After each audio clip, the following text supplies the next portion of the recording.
dia a todos, bom dia aí aluno, aluna do 8º ano, ao professor, à professora e aos demais aí participando dessa aula do 8º ano do Centro de Mídias, aqui nesse momento, junto com a minha professora querida, que é a professora Cleo. Brasiliense, professora, tudo bem?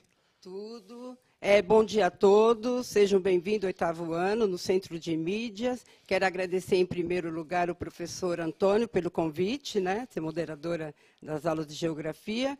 E quero também agradecer ao Centro de Mídia, pelo apoio.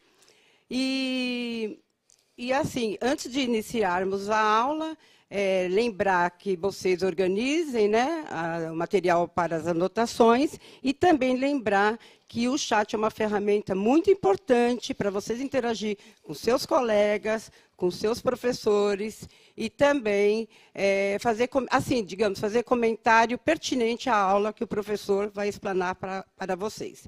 Então, vamos lá. Hoje nós vamos falar sobre a geopolítica na América. E, para isso, nós precisamos desenvolver com vocês habilidades do currículo paulista de Geografia. Aplicar os conceitos de Estado, nação, território, governo e país. E analisar os conflitos e tensões de contemporaneidade com destaque para situações geopolíticas na América. Unidade temática, conexões e escalas, e objeto de conhecimento, corporações e organismos internacionais e do Brasil na ordem econômica mundial. Então, com vocês agora, o professor Antônio. Então, pessoal, a gente vai ver os conflitos contemporâneos na América, a parte 1 dessa habilidade. Amanhã a gente vai ver a questão dos conflitos contemporâneos na África. Então, é importante aí prestar atenção, porque são conflitos que acontecem aí nos dias de hoje e que vocês vão estar aí observando, que veio de épocas passadas até os dias de hoje. Então, vamos ver primeiro aí na tela os conceitos de geografia política que nós temos aí. Então, nós temos um Estado, que é o conjunto das estruturas institucionais que assegura a ordem e o controle de uma nação. A nação é o grupo social com autonomia política que ocupa um território definido e está ligado por tradições culturais e históricas, geralmente com uma língua comum, porém não necessariamente com a mesma etnia ou religião, tendo governo, Constituição Nacional e leis compartilhadas. Já o território é uma área da superfície de terra que contém uma nação dentro de cujas fronteiras o Estado exerce a sua soberania e que compreende todo o solo, inclusive rios, lagos, mares interiores, águas adjacentes, golfos, baías e portos. O país é o território com delimitações geográficas definidas, habitados por uma coletividade com história e cultura próprias. E o governo é um sistema ou estrutura política do Estado. Sempre lembrando que, com o passar do tempo, essas questões aí desses conceitos, eles têm outras denominações, outras formações aí. Mas, no geral, é sempre nesse aspecto. Então, é importante vocês terem essa noção desses conceitos aí que transmeiam aí na geografia política, para ter noção do que, por que certas nações não são países, porque territórios têm outras e diversas nações, então isso é importante para vocês retratar. Nós vamos ver hoje a questão da América.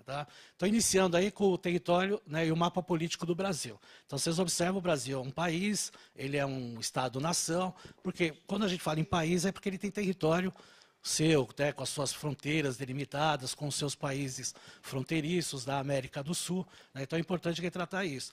Se a gente observa também aí no oceano, as linhas azuis aí que demarcam o território brasileiro. Porque o Brasil ele tem os direitos náuticos de 200 milhas, que dá em torno aí de mais ou menos de 320 quilômetros entre a praia e o oceano. Então é importante retratar isso. Então, quando a gente fala do território de um país, e quando ele tem a sua faixa litorânea, ele pode claramente destacar o território físico e a parte onde tem as partes das águas externas, como é o caso dos oceanos. Okay? Então, é sempre importante retratar essa questão. O aluno, muitas vezes, ele não sabe que as águas marítimas próximos da praia a 200 milhas não pertencem ao país. Pertence até porque são questões de ordem internacional. E tem, a partir das 200 milhas, nós temos aí as águas internacionais, que são o que denominamos aí de águas neutras. O Brasil pleiteia com outros países aí que têm as suas faixas litorâneas para se estender para 320 léguas, para ampliar Isso aí principalmente por causa de questões econômicas e também de segurança. A gente sabe que a gente extrai petróleo e outros recursos, tanto minerais como de alimentos, né, e até a questão de fontes de energia da região submarina e da região dos oceanos. Então é importante a gente ter essa questão aí dos oceanos. Tá? A tela a seguir, ela vai mostrar aí uma nação que ela é chamada de Kurdistão, tá? Que fica lá na região, né, do Oriente Médio, naquelas imediações. Então vejam, né, essa parte verde que aparece é a nação do Kurdistão. Né, e ela tem a sua nação está no território da Síria, da Turquia, do Iraque e do Irã. E é uma nação que tem mais ou menos 30 milhões de pessoas, né, sua maioria aí da religião muçulmana. Só que eles não são considerados um país. Por quê? Porque esse território não pertence a eles. Então, eles têm língua, eles têm até uma constituição, ele tem, né, uma questão de nação, né, de povos, né, que tem sua língua, tem sua cultura, né, são 30 milhões de pessoas, mais ou menos, mas eles têm esse processo aí que acabam até sofrendo as consequências, porque os países que têm o domínio desses territórios, eles não cedem esse território para ele se tornar aí um Estado-nação e um país com território próprio. E é difícil você ter uma nação que você não tem território próprio. Você acaba não tendo aquela independência, como tem o Brasil, como tem Itália, Alemanha e outros países que têm território próprio, né, aí denominando aí de país. Tá? Na outra imagem, aí vocês vão ver uma situação interessante. Né? Nós temos o Vaticano. Né? O Vaticano ele é conhecido como Estado da Cidade do Vaticano, que ele tem território próprio. Então, ele não é um país, né? Ele não é um Estado-nação, ele não tem uma população com cultura própria e tal. Mas esse território foi cedido, né? Na época que a Itália ainda não era um país Itália, mas assim um reino, né? E aí se decidiu dar esse território que fica dentro da capital Roma, né? Ela tem menos de meio quilômetro quadrado, ela tem em torno aí de 0,44 quilômetros quadrados, né? Ela tem um pouco mais de 1.000 habitantes, que são arcebispos, são os que trabalham, né, administrativamente no Vaticano. Então, o Vaticano não é uma nação, não tem Estado, né? O Papa é a autoridade máxima desse país, que é denominado país porque tem território independente, diferentemente do Kurdistão. Então, vocês viram lá o Kurdistão, né, com 30 milhões de pessoas, com sua cultura, com sua língua, né, mas que não pode ser considerado um país porque ele não tem território próprio. Ele está remediado lá por 4 países. Já o Vaticano, que não é uma nação, não tem uma população, né, de milhões de pessoas, tem 1.000 pessoas lá que moram lá por questões, né, até de administrativa, né, de intermediações lá da Igreja Católica, na qual o Papa é a autoridade máxima, mas que não tem essa questão de Estado-nação, mas tem o país. Ele tem lá o seu território, então ele tem a sua independência física, né, diferentemente do Kurdistão. Então, colocamos essas duas relações para vocês terem, né, para vocês entenderem, né, que nem tudo que é nação pode ser considerado um país, né, e nem todo país pode ser considerado nação. Lembrando que o Vaticano é o menor país do mundo. Perfeito, professora? Vamos fazer aí uma atividade aí? Vamos interagir agora pelo chat, né, com essas questões. Primeira, qual é o nome oficial do Brasil? Segunda questão, quais são os 3 poderes políticos de um Estado? E terceiro, o Kurdistão é um país? Explique. Então, a gente vai estar, né, professor, dando 3 minutinhos para que vocês possam interagir com responsabilidade e sempre lembrando, comentários pertinentes à aula. Obrigada.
Então, voltando, professora, para a resposta dos alunos, alguns responderam Brasil.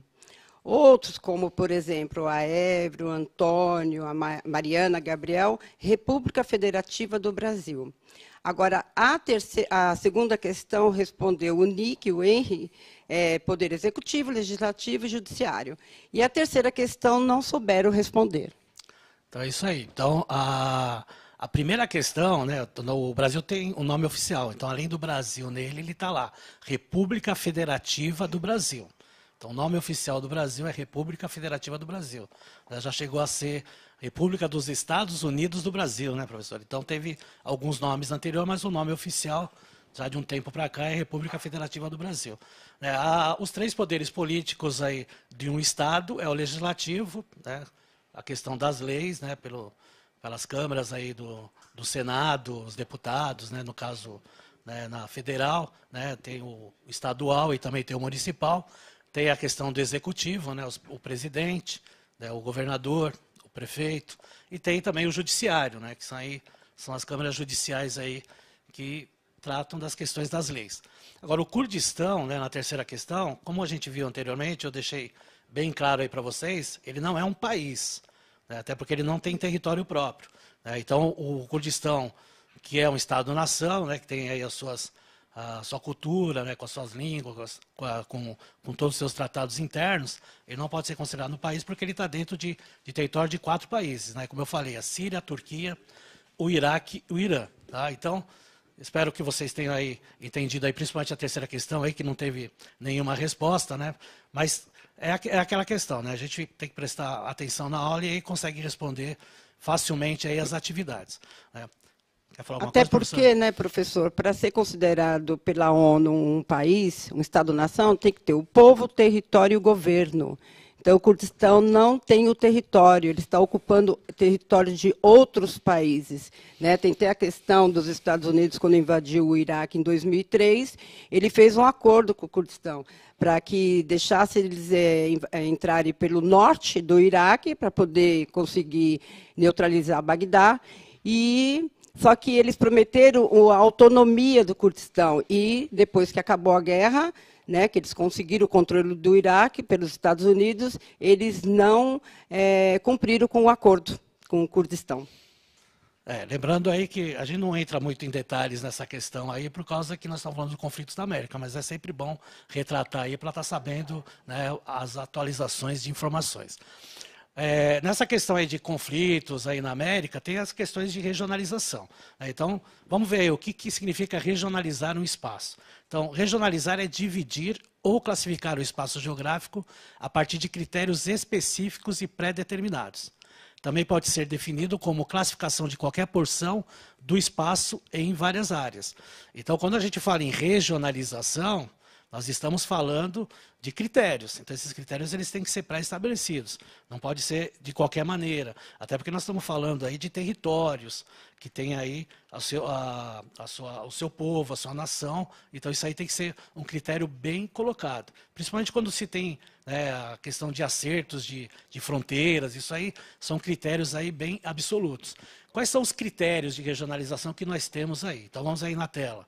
O de critério de continentes, né, a divisão dos continentes, o de população, o de clima, relevo, economia, IDH, entre outros inúmeros aí de critérios de regionalização que nós temos, né, aí para fazer, né, as especificações regionais. Então, vamos ver aí o que é um tipo de regionalização que nós temos.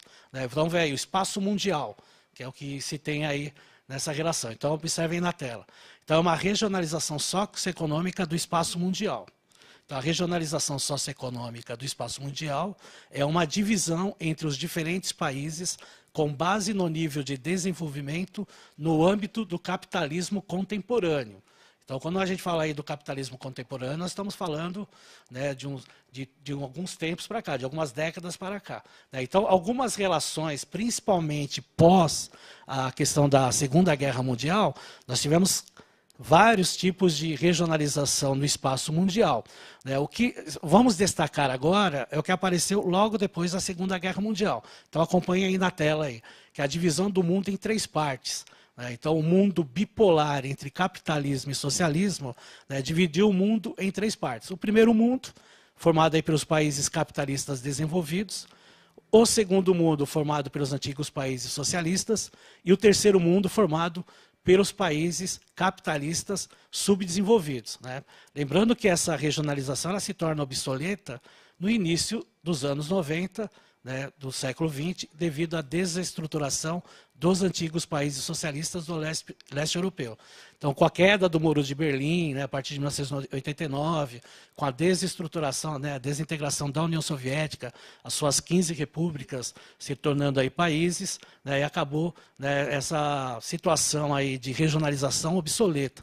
Né. Então, já a partir de 1991 já se deixou de usar isso. Mas vamos observar no mapa como é que era essa divisão entre esses três mundos.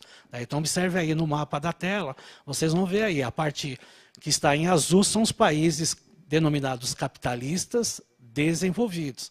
Né? A parte verde tem aí os denominados países que também são capitalistas, mas que são subdesenvolvidos. E a parte vermelha, que boa parte é a União Soviética, é a parte aí dos países do segundo mundo, os países considerados socialistas. Né? Então, inicialmente se dividiu o mundo em primeiro mundo e terceiro mundo, mas aí ficou uma questão assim a definir. E os países socialistas, eles estão no primeiro mundo ou eles estão no terceiro mundo? Não, eles não são capitalistas, então se denominou aí de países do segundo mundo. Por isso, mesmo falando em bipolar, a divisão dessa bipolarização foi em três mundos. Né? Os países capitalistas desenvolvidos, os capitalistas subdesenvolvidos e os países socialistas. Uma outra regionalização que teve, aí, principalmente a partir da década de 1970, são os países do Norte e do Sul. Acompanhe aí comigo na tela as características de cada um deles. Então, os países do Norte eram países ricos, desenvolvidos e industrializados. Já os países do Sul eram países pobres, subdesenvolvidos ou em processo de desenvolvimento agrário ou de industrialização. O Norte era altamente industrializados, com grandes investimentos em pesquisas científicas. E os do Sul, países que apresentam recente industrialização e alta dependência econômica do setor primário. No Norte possui IDH elevado, enquanto que no Sul possui IDH médio ou baixo. E os principais países aí do Norte são os Estados Unidos, o Japão, a Alemanha, o Reino Unido e a França. E no Sul, os países da América Latina, da África e parte da Ásia. Então, vocês viram aí, né, que essa divisão é uma divisão, né, socioeconômica, né, que abrange países extremamente ricos, desenvolvidos, com IDH elevado, que aí são considerados países do Norte, né, e continentes. Né, a gente viu continentes aí que tem aí o que eles denominavam na época de subdesenvolvidos. Esses termos a gente não utiliza mais hoje, essa questão de subdesenvolvido. Né? Hoje a gente usa a questão do emergente, do em desenvolvimento. Né? Mas é importante retratar porque é a fase do período a partir de 1970. Né? Vamos aí observar o mapa de como ficou essa divisão regional, né, de regionalização socioeconômica entre o Norte e o Sul. O que é interessante observar aí, né, a parte rosa ao norte, né, mas nós temos lá na Oceania, que fica no hemisfério sul, a Nova Zelândia e a Austrália, que são considerados países desenvolvidos. Então, por isso que essa linha não segue a linha do Equador, né, que é uma linha horizontal aí, que é uma linha paralela, por sinal, a principal linha paralela. Então, ele não obedece isso, por quê? Porque pelos critérios socioeconômicos, Nova Zelândia e Austrália, que são países da Oceania, que é um continente que está no hemisfério sul, eles são países desenvolvidos. Então, eles não poderiam ficar junto com os países que eles denominavam de subdesenvolvidos. Aí, voltando aí para o mapa, vocês veem a parte verde, né, no hemisfério sul, que acaba aí aparecendo os países, né, e, na realidade, boa parte dos continentes, que é o continente da América Latina, né, o continente africano, né, e uma boa parte do continente asiático, como sendo países subdesenvolvidos. Né? Então, os critérios aí são critérios, né, de regionalização socioeconômica, não tem nenhum aspecto físico nessa relação. Né? Num próximo mapa que vocês vão ver aí na tela, aí já é um critério de regionalização de um mundo multipolar, né, que vai aparecer principalmente aí a partir da década de 1990. E vocês observam que o mapa mundi ele tem algumas divisões aí. Né? Então tem no lado da América a influência dos Estados Unidos, né? Enquanto que na região aí da África e da Europa, existe uma influência da Europa, do continente europeu, principalmente aí da União Europeia. E na parte da Oceania e na parte do Sudeste Asiático tem uma influência do Japão. Agora, tem uma linha vermelha aí que abrange todos os territórios, todos os continentes aí, que é também a influência dos Estados Unidos. Então, a influência dos Estados Unidos tanto é na América como também no mundo, né? Mesmo a gente chamando de mundo multipolar, nós temos potências, né? Mas nós temos a superpotência que é os Estados Unidos. Por isso essa questão aí dessa regionalização, se chamar aí de uma regionalização multipolar. Perfeito, professora? Fazer atividade isso, aí? E que também podemos chamar do centro, né, do capitalismo financeiro, o tríade do capitalismo internacional. Né? Como o senhor bem falou, o centro, Estados Unidos, União Europeia e Japão. Perfeito. E as outras áreas periféricas. Então, vamos, né, 8º ano, interagir no chat, com atividades. Escreva no chat algumas características que você identifica no mapa regionalização socioeconômica. Daremos aí quantos minutinhos para eles, professor? 3 minutos, né? 3 minutinhos.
Então, professor, voltando, né, às questões e às respostas feitas pelos alunos, eles não entenderam bem, eles falaram assim sobre a divisão de cores. Né? E não é uma divisão de cores, eu pedi aqui a permissão do professor, depois ele vai fazer a argumentação dele, que é uma divisão socioeconômica, dividindo os países ali de vermelhinho, os países do norte desenvolvidos e os países do sul subdesenvolvidos. Que essa nova divisão, referente à desintegração da União Soviética, e que aí se tornou esse critério socioeconômico, e levou também conflito entre eles, né? Aproveitando, o professor também vai estar ressaltando que é muito importante. Que conflitos? Há um conflito devido ao CO2, a CO2 na atmosfera, né, que são os gases poluentes pelos países desenvolvidos, mas eles querem que os países subdesenvolvidos diminuam, e também a crise humanitária, esse grande movimento populacional de imigrantes que vão à procura de uma vida melhor, oportunidades, fugindo de conflitos étnicos, culturais, crimes, como aqui o caso do Brasil, né, violência, alto índice de violência. Eles procuram os países desenvolvidos para uma vida melhor, né? Então, às vezes, tem essa ilusão. E aí provoca um conflito entre esses dois grupos de países, que o professor também agora vai estar ressaltando com vocês. Na realidade, vocês tinham que observar a questão, o que é o rosa? Né? Então, lá no mapa, vocês viram que a parte rosa são os países do norte, considerados os países capitalistas desenvolvidos. Né? Lembra que eu falei para vocês, ela é uma introdução de regionalização a partir da década de 1970. Ainda nós tínhamos a questão da bipolarização no mundo de países socialistas e capitalistas. Mas nesse sentido dessa regionalização, é um aspecto socioeconômico. Então, na parte rosa, nós temos os países do norte. Né, e a parte verde, os países, né, e principalmente os continentes, né, que são considerados subdesenvolvidos. Agora, o que mais é interessante ver é essa questão aí dessa linha imaginária que foi colocada, né, propositalmente para que os países da Oceania, considerados países desenvolvidos capitalistas, como o caso da Nova Zelândia e da Austrália, ficassem, né, artificialmente no hemisfério norte. Então é isso que vocês observem, né, quando se retrata dessa questão de regionalização socioeconômica e quando se observa esse mapa, perfeito? Então é uma questão de atenção, né, e da realidade que se tinha na década de 1970. Então nós tínhamos, na realidade, nesse período, dois tipos de regionalização. A regionalização dos três mundos, né, da bipolarização, e essa questão da regionalização socioeconômica a partir da década de 1970, que hoje também a gente não se utiliza mais, até porque esse termo subdesenvolvido nem se usa mais, né, utilizando aí a questão do emergente, aqueles países que foram recentemente industrializados, que é o caso do Brasil, o país da China, que é uma das potências econômicas do mundo. Né, então, hoje não tem mais essa retratação. E os países que ainda têm uma grande dependência econômica na questão agrícola, nós somos chamados aí de países em desenvolvimento, que são países que tem na América Latina, que tem países na África e que também tem países na Ásia, tá ok? Então, prestem bastante atenção nessa relação aí socioeconômica que trata desse mapa aí. Agora nós vamos entrar mais na questão que é retratada dos conflitos aí, que é o tema da aula, né? Os conflitos na América. Então, vamos aí para a próxima tela e vocês vão observar. Então, conflitos e tensões na América contemporânea, ela envolve uma série de fatores econômicos, sociais, ideológicos, religiosos e políticos em diferentes escalas. Apresentam diferentes modalidades e diferentes estratégias. Então, aqui na América, por exemplo, nós temos alguns conflitos que não são conflitos de guerra, né, mas são conflitos, né, que envolvem questão econômica, né, questões políticas, né, de relações diplomáticas, né, que muitas vezes são tratadas aí com reuniões, né, entre as partes. Né. Então, o que a gente vai observar, por exemplo, na próxima tela, é a questão aí do conflito diplomático entre Estados Unidos e México. Né. Então, esse muro foi construído pelos Estados Unidos da América, na fronteira com o México, e ele tem o objetivo de impedir a imigração ilegal para o lado estadunidense. Então, vocês observam aí no mapa, né, que ele tem aí áreas, né, com muros erguidos e áreas com cercamentos, né, que não dá para observar direito no mapa, mas, né, eles têm essa questão aí, porque é um vasto território, né, boa parte desse território aí é uma região, né, de pouca população, até regiões até desérticas, né, então lógico que existe uma dificuldade de se, né, policiar, de se observar, né, tanto é que até a população civil é contratada aí para estar fazendo aí o encaminhamento de pessoas que entram ilegalmente no país. Então essa relação diplomática, dessa construção do muro, que não é uma coisa legal, né? Nós temos outros muros construídos mundo afora, né, que acaba dividindo, né, os países, né, separando, na realidade, os países de uma forma bem abrupta. Ela tem mais uma relação diplomática, ou seja, eles têm uma relação, né, difícil na diplomacia, mas que não chega a ser uma guerra, né, mas que gera, né, um incômodo entre os dois países por causa dessa questão estrutural. Tá? Então, isso aí acontece na região lá da América do Norte. Na próxima tela aí que vocês vão ver, né, tem aí a imagem da crise na Venezuela. Né? Então, a população reunida. Né? Isso aí já é uma questão de uma crise mais política, né, de uma questão mais econômica, né, um problema mais, né, interno, né, na Venezuela. Então, essa crise aí da Venezuela até fez com que a Venezuela seja suspensa aí do Mercosul provisoriamente até se ter um acordo, né, político e econômico desse país. Então, no caso da Venezuela, já é uma outra questão, mas é uma questão interna dentro do próprio país que, com o passar do tempo, com certeza, eles vão se resolver através de acordos políticos internos entre os membros da política venezuelana. Tá, okay? Não tem uma relação externa, mesmo que, se existe uma relação externa, é de pessoas que são a favor ou contra, mas que têm as suas opiniões. O certo da definição é internamente para afastar essa crise na Venezuela. Tá, okay? Nós temos um outro problema de conflitos contemporâneos aqui na América, que é a questão do narcotráfico. Né? Então, vocês vão observar aí na tela, né, o narcotráfico aí, né, a questão aí da saída da Colômbia para os Estados Unidos e também para outros países, né, da Europa e de outras partes do planeta. Né? Então, esse é um mapa até feito aí pela polícia que combate o narcotráfico dos Estados Unidos. Né? Então, ele tem essas rotas, que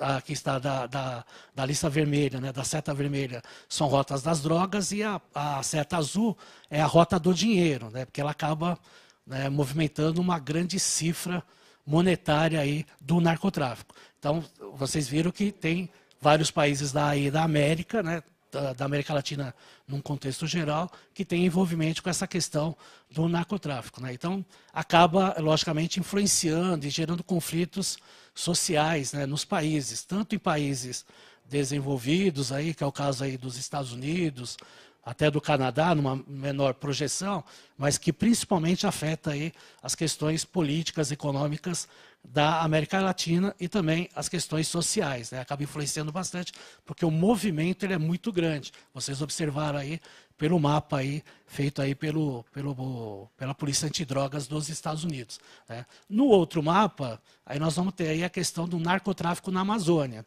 Né?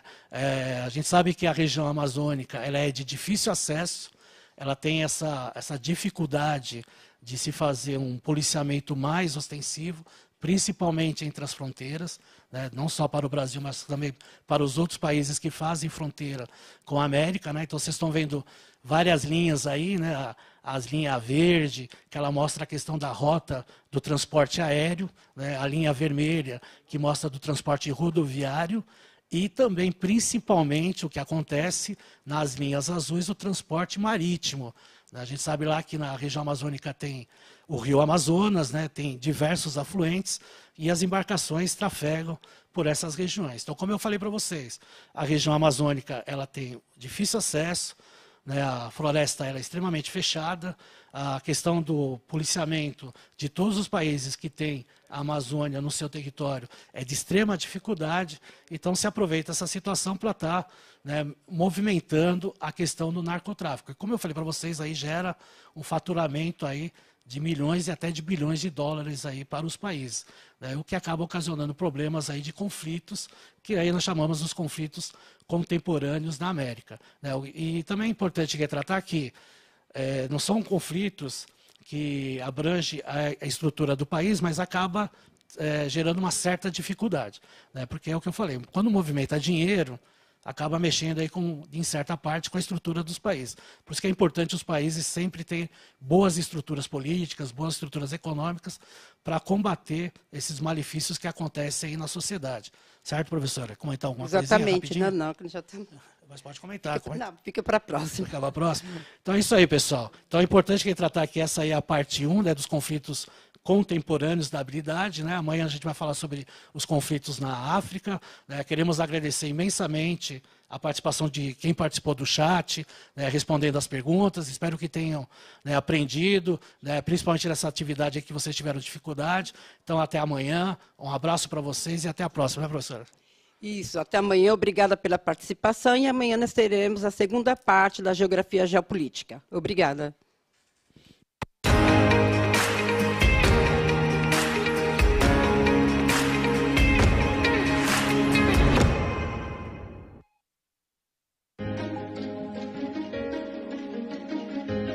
A escola pode estar distante, mas as aulas não.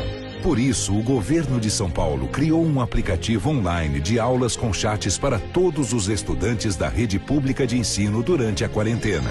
O acesso à internet é gratuito e você ainda pode assistir às aulas ao vivo nos canais digitais da TV Cultura. Baixe o aplicativo e estude.